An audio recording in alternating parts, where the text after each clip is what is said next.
Good day, everybody, and welcome to the new and improved Marek Report. We are live here from a central location in the United States. We're here to bring you a new video with a new topic. Before we get into that, I just want to thank everybody. We got this sick setup here, and it's going to be really great. We're going to be bringing you more higher quality, technical quality. Really just great cinematic stuff this summer. But enough about that.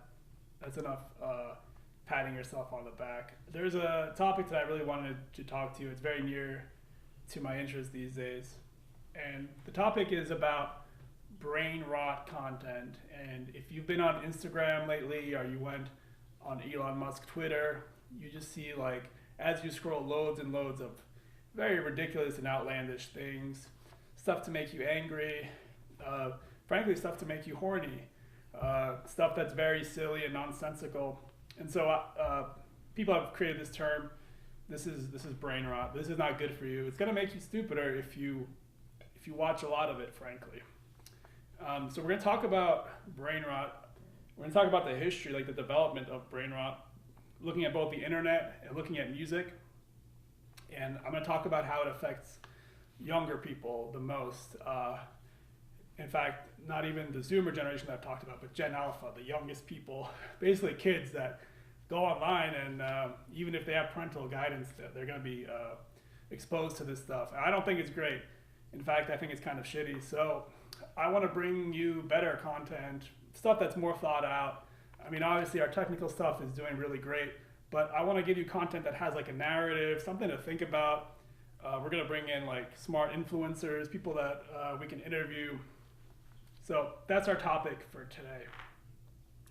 So let's dive into it by going through the history of brain rot. That's kind of funny. But we've seen over the years different internet platforms, different social media platforms arise. 10, 15 years ago, we were kind of astonished by Facebook and YouTube.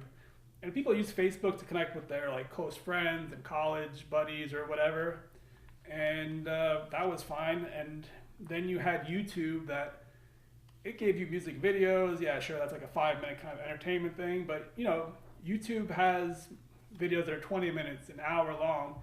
And some of it's pretty good. Like it's a documentary or it's like maybe an intellectual discussion or interview you can consume. Over time, though, I've seen like Facebook's become super more like political. I've seen brain rot content. I'm sure they have short video format. But anyway, around like 2012, you got Vine. 2015, 2016, you got TikTok. So you got the appearance of these short form videos. Vine is like 6 seconds long. And those videos probably carry a lot less substance. They're very clickbaity. You want to just click on it, get like a joke, get a dopamine rush. There's a lot of like sexual stuff, violence, immature stuff. And so, especially with TikTok got really big among young people around 2020 when they were all like locked in and they couldn't do anything. TikTok blew up in 2020. In fact, they banned it for national security reasons, but maybe it should be banned because of how much brain rot is on there. But I digress. So that's the history of brain rot on the internet. And I think like maybe the reason I'm making this video is like when Elon Musk bought Twitter, I know Twitter was always like kind of left-wing, blue check mark, a little elitist. But when Elon got Twitter, it's all right-wing brain rot.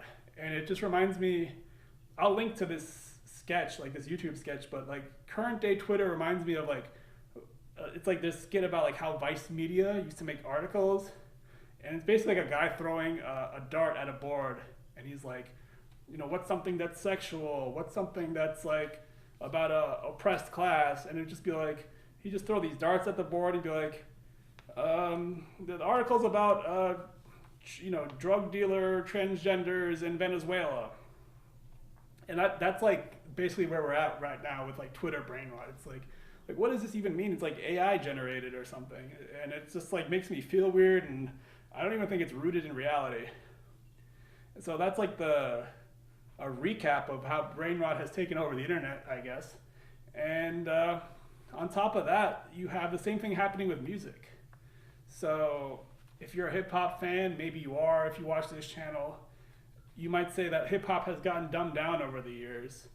And there's actually a study, which I can link to you, and there's an article about the study that basically, over the years, hip hop has used like less of a vocabulary. Like the popular musicians that are more current, like Drake or Migos, had a very limited vocabulary. But if you go back to like Wu-Tang Clan, it was like much more like a diverse vocabulary, different people, different stories and narratives, more like creative even, I would say.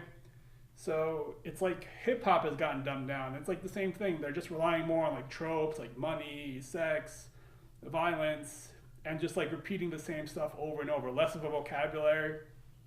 So that's like too bad, because that's like that in the past that was like an art form. There used to be sort of positive forms of hip hop, but I don't want to get too deep into that. But there you have two examples where modern day stuff, internet clips, music gotten dumbed down. Actually, I think maybe I'll put up a quote from Jay-Z where he said he like consciously dumbed down rap to reach more people. That's kind of interesting quote. It's from one, I think it's from his Black album. Anyhow, what else were we going to talk about?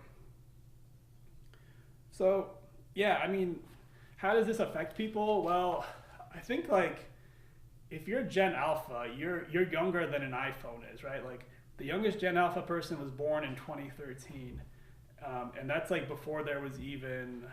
I'm sorry, that was like way after the first iPhone. So the first iPhones came out in 2008. And if you're a young person, like even if like a parent's watching you, like you just might be scrolling on Twitter or watching reels on Instagram or on TikTok, and you're just like being subsumed by this stuff. Your nervous system is telling you, hey, this is interesting, or like this is catching your eye, this is clickbait, but like the content is so bad. So that's why even Gen Z, the Zoomers, will be like, wow, Gen Alpha, you guys are really getting your brains rotted by this stuff.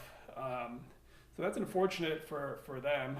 And yeah, like if you're exposed to this stuff, like the violence and this different types of like kind of outrage content or sexual content, it's gonna warp your view of the world. I don't think it's realistic. So we want to offer an alternative to that. That was just like a history of brain rot. Like I said, I feel for young people that like have to. I mean, no one has to, but like, you know, you're looking for entertainment online, you get sucked into this world. So I feel for you, but we want to make content that's more like longer form, at least like 5-minute long videos. We want to do more narrative driven stuff, maybe some fiction or maybe nonfiction that's like researched, maybe interviews with people that are interesting. So there you have it. And once again, we're very happy to be here with our new like setup. We're looking good. It's all very like live, and it just feels nice to be able to put out something a little bit more positive. So we're gonna do more stuff this summer. So stay tuned. It's gonna be pretty cool, I think. And that's it. That's our Marek report on brain rot. And we thank you for joining us.